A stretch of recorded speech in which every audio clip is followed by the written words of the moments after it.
Society burglar strikes again. Series of burglaries. 6 over the period from June 2nd to June 17th. On July 2nd, the 7th occurred at the home of Sir Sanford Leeds. Cleopatra tiara stolen, it says. As in the other cases, no sign of extensive search by the thief, and only one piece of jewelry involved. Victims elsewhere at the time. Here's a complete list of the particulars, Holmes, if you'd care to read it. I believe you'll find him in the study. How do you do, gentlemen? I am Gerald Locke. Please be seated, Mr. Locke. How can we be of service? 3 days ago, Guy Clarendon was found murdered at Halliday's. It's preposterous, but Miss Frances Nolan has been charged and is being detained at the criminal court, Old Bailey. Frances Nolan? Ah, yes. Sister of Loretta Nolan. Only surviving heirs of Sir Malcolm Nolan, founder of the Aberdeen Navigation Company. I seem to recall that Sir Malcolm and Lady Nolan were killed when some lunatic threw a bomb into their carriage. It seems to me that later I heard something about it being a case of mistaken identity. Wasn't one of their little offspring in the carriage with them at the time? Yes, it was Loretta, Frances's sister. She was only 4. Miraculously, she was uninjured. Mr. Locke, I've heard that you are a suitor for Miss Frances Nolan's hand, are you not? Yes. And was it not also true that she was being courted by Guy Clarendon? Unfortunately, yes. Have you any idea why Frances Nolan was charged with the crime? Well, she was discovered over the body with a pistol in her hand. That would do it. But you don't understand. Frances is totally incapable of murder, not even of a scoundrel such as Guy Clarendon. Scoundrel? But he's from such blue blood. Also, if I'm not mistaken, he's an accomplished batsman for the West London Cricketers, a ranked fencer in international competition. He was also a bit of a bounder, Watson. What an understatement. Guy Clarendon was excessively fond of cards and strong drink. His father had all but disinherited him. I tried to tell Frances that Clarendon was no good, but to no avail. And now look at the mess she's in. Will you help? Most certainly.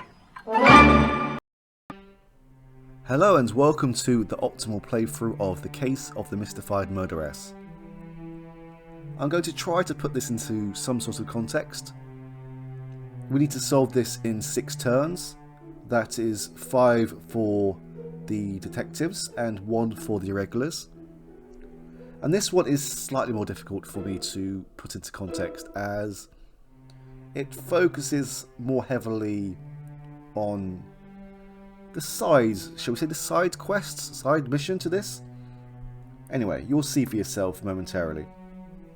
So we learned a lot about our friend Miss Nolan and also Guy Clarendon, who is not only someone well known in the upper echelons of society, but is also a bounder and a scoundrel, and that he is in danger of being disinherited from his family. Well, his father mainly. And we also found out more about the murder location and other information too. But our first visit will be to Frances Nolan herself, who can be found at the Old Bailey.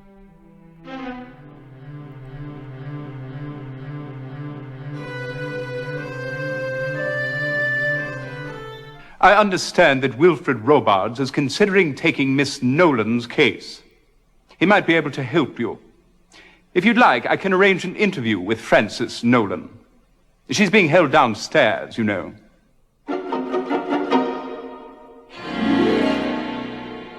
We might be able to help you, Miss Nolan, if you could just remember what happened that night in Mr. Clarendon's room. Well, that's just the trouble. I can't remember anything except seeing Guy's body across the room and the pistol in my hand. Where did you get the pistol? I've no idea, though the police assure me it's mine. I didn't know Guy was at Halliday's. I've never even been there before. And why would I shoot him anyway? We loved each other. There, Miss Nolan. Stiff upper lip. Thank you. Miss Nolan, what is the last thing you remember before the room at Halliday's? Oh, hot cocoa in bed. I beg your pardon? Well, every night before I retire, my maid, Grace, brings me a cup of hot cocoa. How nice. Yes. And before that? Well, before that, I dine with Dr. Trevelyan, as I do every Sunday evening. My sister Loretta is under his care. The doctor and I have become good friends over the years. He left at 10 o'clock, as he always does.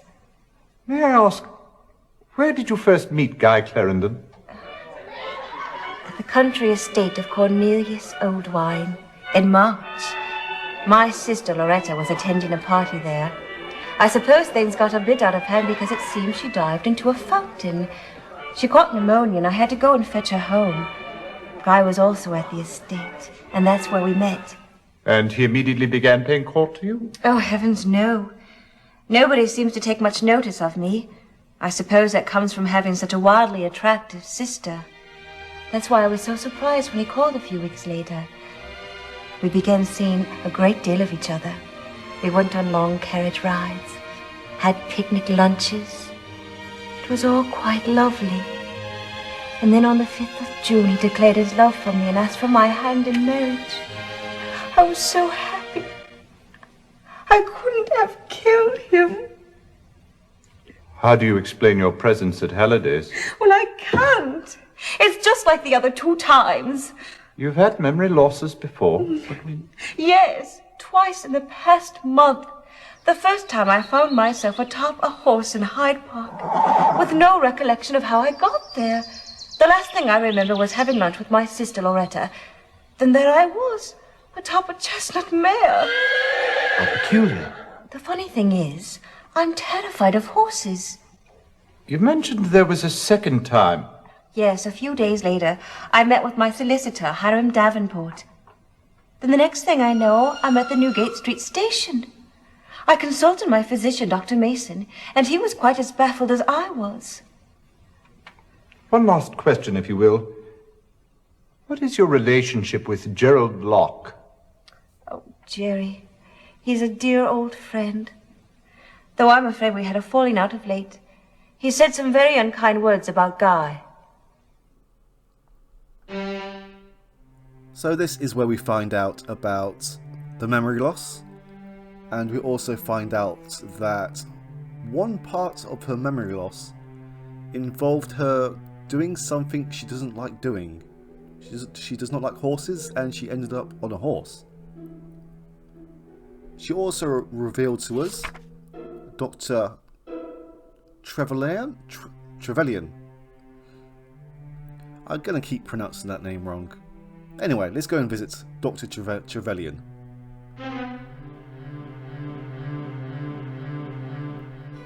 Doctor, we understand that you dined with Frances Nolan on the evening of July 1st. Yes, that is correct. We dine every Sunday. Her sister Loretta has been under my care for some 10 years. First at the Mesmer Braid Institute and then in private practice. Without breaching physician-patient protocol, would you mind telling us the nature of her illness? She never quite recovered from the overwhelming trauma of watching her parents being blown to bits. I quite understand. As is often the case with young orphans, they tend to create fantasies about their parents. Miss Loretta Nolan truly believes that her father was the King of England, making her a princess. Do you think her unconventional behavior stems from that fantasy? Absolutely. As a princess, she believes she can do no wrong. I must say that she's worlds apart from her sister Frances. Do you know Frances Nolan well? Yes, rather. Through my treatment of her sister, I've known her for years. Let me say that it is difficult to believe that Miss Frances is capable of murder. She has a quiet, unassuming personality.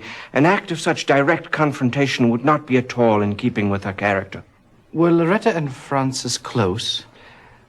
I know without a doubt that Miss Frances loves and cares for her sister almost as a parent would a child. Miss Loretta, well, she loves her sister as much as she is capable of love. So, in this situation, we learn some more about Loretta, especially the fact that, as he said, she believes she is royalty and she believes that she can do no wrong. But we also learned from Frances that Loretta was at the party where they both, well, I assume they both met Clarendon. But Frances also mentions the gun, and she has no knowledge of it. Now, in the Let's All Play, we found out about the gun from S. Goff from Lestrade.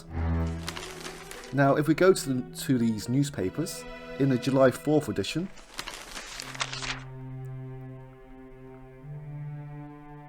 we actually find out about a second-hand sporting gun shop, and S. Goff also appears at the bottom. Now this is where we send the irregulars.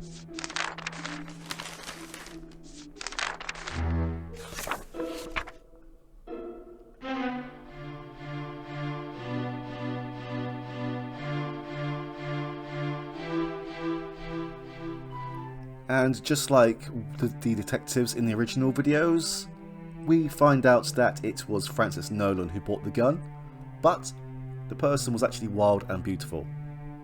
And I'm not trying to sound sexist here, but this game is clearly trying to tell you that their personalities are very different. Even though Francis Nolan signed the gun, we've been hammered home that Loretta is the fanciful one and Francis Nolan is quite plain and quiet and unassuming. And this is kind of where the visitations towards finding out more about Loretta and Francis kind of die down, because our next port of call is to visit the crime scene itself, and this is kind of where it splinters off more towards Clarendon.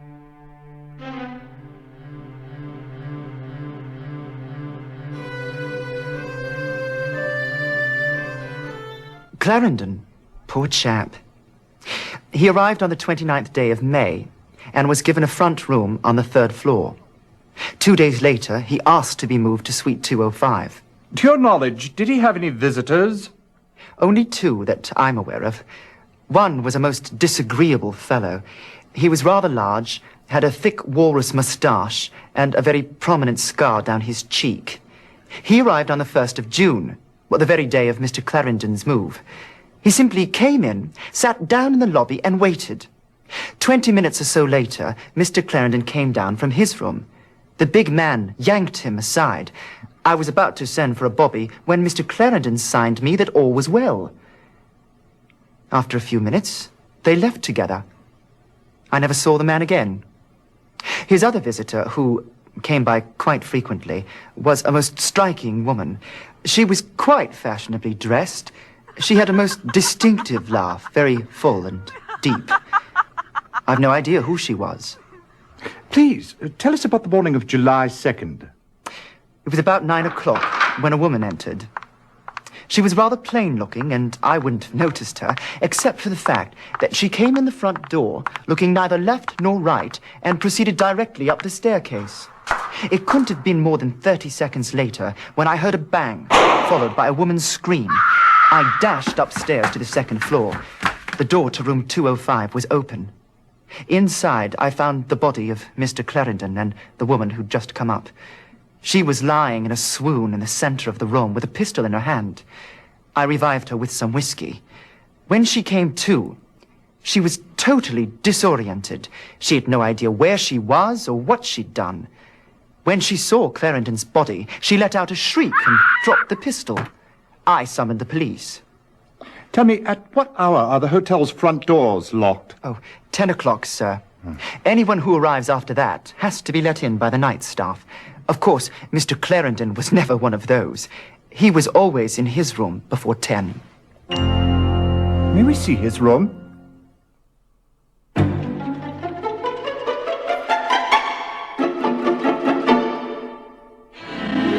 What have we here, Watson?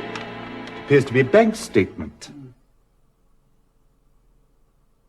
Look here, Holmes. It appears that the maid missed a spot in her sweeping. Good thing she did, Watson. You're staring at evidence. Blood. What's this stain here? Smells like a fine sherry. Looks like someone's been celebrating. The question is, was it with the body or over it? Nothing much here. A couple of shirts and 3 pair of shoes. But what you failed to notice, my dear Watson, is that one of the pairs of shoes is canvas and has been dyed black. Interesting. A sweater and trousers. An ensemble in black. Not much of a view. All I can see is a brick wall of the building across the alley. Ivy vines winding up a trellis.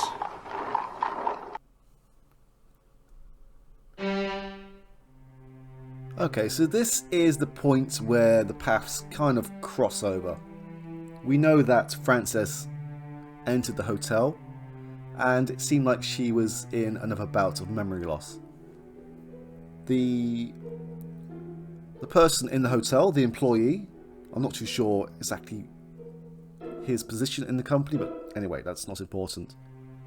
He never mentioned that this lady who just suddenly appeared and went up the stairs has visited before.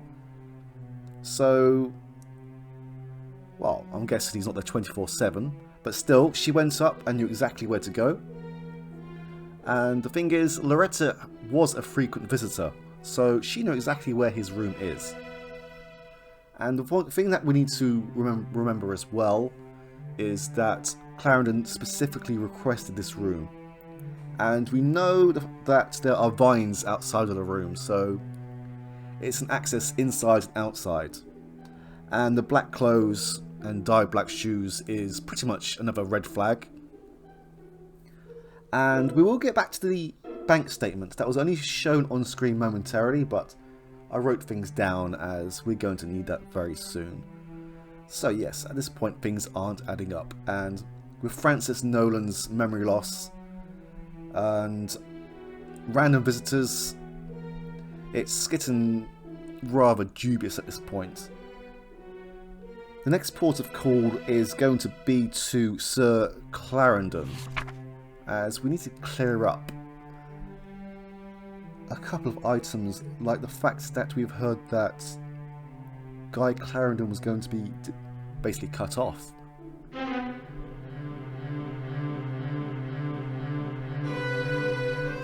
This is a difficult thing for a man to say about his only son, but Guy was a wastrel and a ne'er-do-well.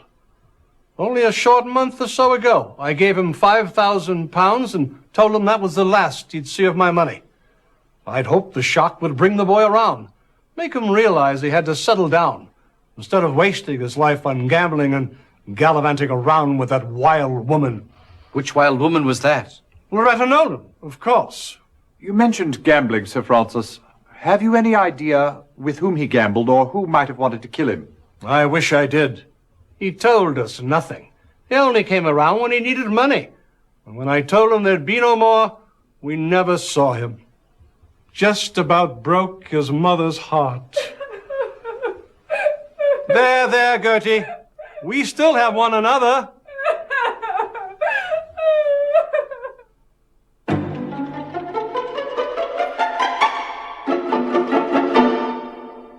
I've something you ought to know about Master Guy. One morning, rather early, about 4 or 5 weeks ago, I heard a terrible clatter downstairs, so I came down to investigate. It was Master Guy just coming home. He was in a terrible state, all battered and bruised, with a fresh cut on his forehead. I asked him who did it to him, and he wouldn't say. I think he was afraid for his life.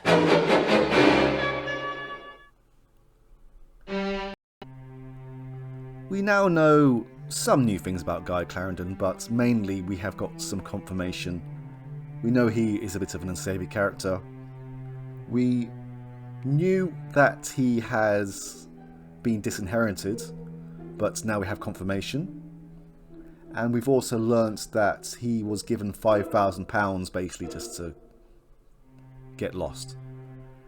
And when we look back at his bank statement, he did deposit £5,000 into it on May 30th, but it was withdrawn on June 1st, so it didn't stay in his account for long, and the whole thing disappeared. The last visits will be to the Raven and Rat Inn, as we have learnt that Porky Shinwell is quite a good source of information.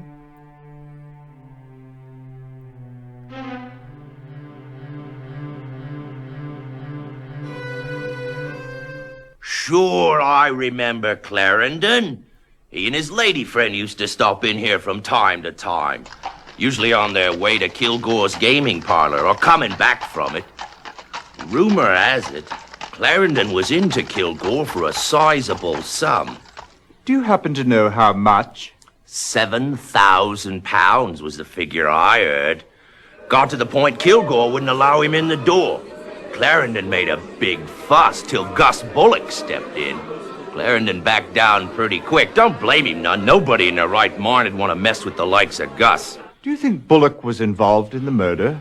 Nothing you could tell me about that bloke would surprise me. Anyways, Kilgore makes it clear to Clarendon that he wants his money. Then, a month or so later, Clarendon comes in all smiles, and he and Kilgore getting on like chums. Figure Clarendon must have paid him back.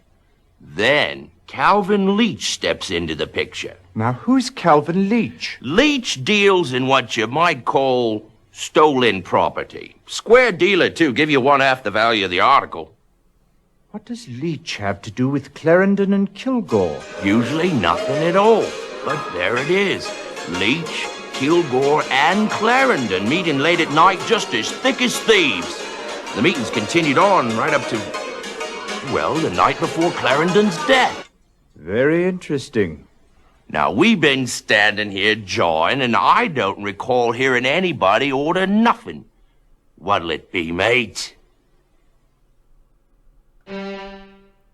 Okay, that is our last visit. And just to clarify some things further.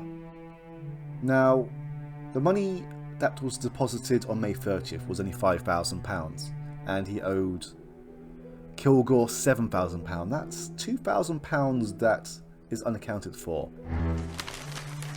Now, we've already guessed that Clarendon was the society burglar, and we know that he deposited £5,000 on May 30th, and he withdrew it on the June 1st of June. But where did that other £2,000 come from? Now, when we look at this newspaper about the society burglar on July 3rd, it gives us dates and also valuations of what was stolen. Now, if we look at the top 3 entries on the list, we know that when he met with Kilgore and Leach, Leach deals with stolen goods and offers half the value of the actual item itself.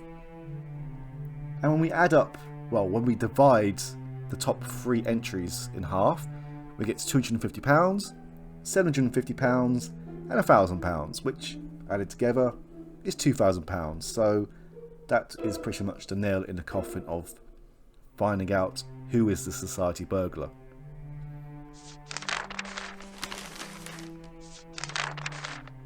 So now it's time to take it to the judge. Hear ye, hear ye.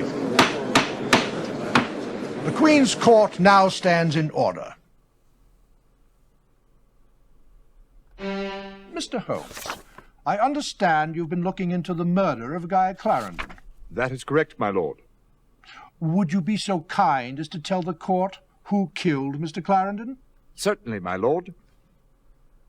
Well, the murderer is Loretta Nolan, and unfortunately we did not get much of a chance to explore that side of things, as I don't believe there is much more than circumstantial evidence, but at this point we can probably deduce it from the evidence that we do know. I see. And what was Loretta Nolan's motive for killing Mr. Clarendon? Now, I don't believe that she was jealous of Francis at all. She visited Clarendon fairly often. She wasn't exactly quiet about it either. And the fact that they were seen out together in other locations, I don't think she would have been jealous at all of Francis, to be honest. And there's no way she would have done it as a joke. And we have no evidence whatsoever of Loretta being in his will. So we can deduce that it was for the Cleopatra tiara. We do know it was one of the items stolen. And it was after his death, wasn't it? Greed. Pure and simple. Now, have you determined why Francis Nolan went to Halliday's? I have, my lord. Please inform the court. Again, going back to a lack of information on Francis, shall we say. We do know about her memory loss, and the gentleman who works at the hotel mentioned that she just went straight up the stairs without looking in any other direction apart from forward.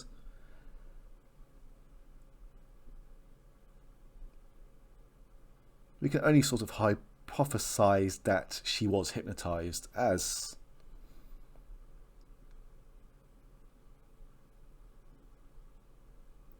I'm sure if she was told about any of these other options, she would have shown some sort of emotion, maybe? But anyway, there is some implications that she may have been drugged or hypnotized. Not a sisterly thing to do at all. Is there anything else you wish to report to the court? Yes, my lord. I believe we've also solved the case of the society burglar. You don't say. Who is the guilty party? We've already worked this one out. Guy Clarendon was straight from the upper crust. Why ever would he turn to a life of crime? I don't believe that Kilgore insisted. I mean, we know he owed Kilgore money, but I'm not sure that he would have shoehorned him into it, shanghaied him. I don't know what the correct term would be. I definitely don't think he would have done it on a dare. I mean, the obvious one here, we know that he was cut off. He's from a wealthy family. He has expensive habits. And he has, shall we say, a female friend who he likes taking places. It's the most obvious answer here. That is extraordinary sleuthing. Why, I do believe you may have matched Mr. Sherlock Holmes' solution. A remarkable feat indeed. Again, I'm quite confused that when we're answering these questions, we hear Sherlock's voice, and now he's comparing us to Sherlock. It is what it is. Absolutely perfect. I'm quite sure we could not have done any better. I've done my best to try and explain things, but we all know Holmes will explain it a million times better than I could. Well, Watson, we should be very pleased with ourselves on this one. Yes, indeed, Holmes. 2 cases solved for Scotland Yard, though I doubt that Lestrade will consider himself in our debt. 2? Yes, indeed. First, the society burglar. Clarendon was £7,000 in debt to the gambler Kilgore. Unfortunately, he was in his father's bad graces and he was flat broke. Do you suppose Kilgore sent Bullock around to rough Clarendon up? Good deduction, Watson, you're learning. That's why he moved into Halliday's, to escape Gus Bullock. And to pay off his debts, he took to burglary. Right you are. He acquired a black sweater, trousers, and a pair of black canvas shoes so as not to be seen or heard in the dead of night. He chose victims of his own class, whose social comings and goings he knew well, and whose homes he'd visited often. I still don't understand why, after he'd settled in at Halliday's, he changed rooms. Elementary, my dear Watson. To be at the back of the hotel with a vine-covered trellis conveniently leading in and out of his bedroom window. Quite so. Positively clever of you. May I continue? Oh, please do. On the 1st of June, Bullock tracked Clarendon down and confronted him in the lobby. Clarendon paid him the £5,000 that was given to him by his father. But he still owed Kilgore £2,000. And that was the same evening the society burglar struck for the first time. So pleased you've been paying attention, Watson. Soon after that, Clarendon, Kilgore, and Calvin Leach, a known trafficker in stolen goods, were seen together. Notice, if you will, that 1/2 the value of the first 3 society burglaries is equal to £2,000. Half the value being the price normally paid by Calvin Leach for stolen goods. Notice also that this same amount is equal to the balance of Clarendon's debt to Kilgore. Fascinating. So with his new vocation, Clarendon now had an easy source of income. Quite so, as his succeeding bank transactions evidence. On the day after each of the next 3 burglaries, Clarendon made deposits. Everything went along swimmingly, and by June 30th, his debt was paid. But the tiara was stolen July 1st. Yes, Watson. Apparently, young Clarendon thought he'd found himself a new vocation. He might have lasted longer at it if he'd chosen something else to steal. Whatever do you mean, Holmes? Loretta Nolan's delusion that she was born of royal parentage proved to be his undoing.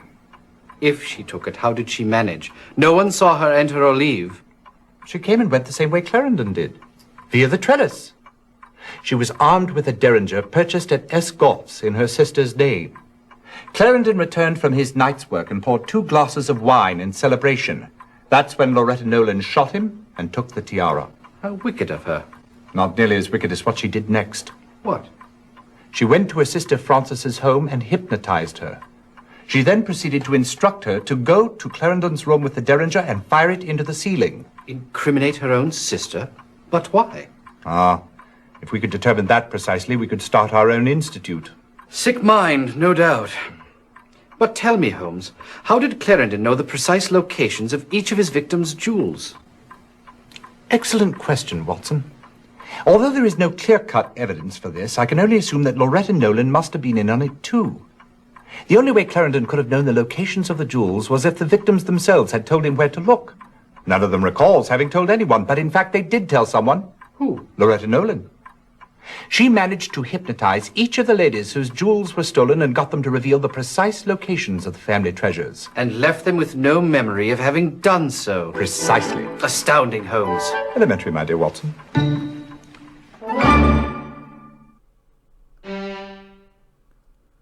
Okay, so I got the timing of Clarendon's death wrong. And I'm confused by one thing, which is that Loretta already used a gun to kill Clarendon, so surely they would have heard that gunshot. But when she went to hypnotize her sister Frances, and she went upstairs and shot it into the ceiling, it was heard. And that's when people decided to investigate. That's the only thing that confuses me about this case in particular. But anyway, it is done. Volume 1 is now complete. Thank you everyone for participating.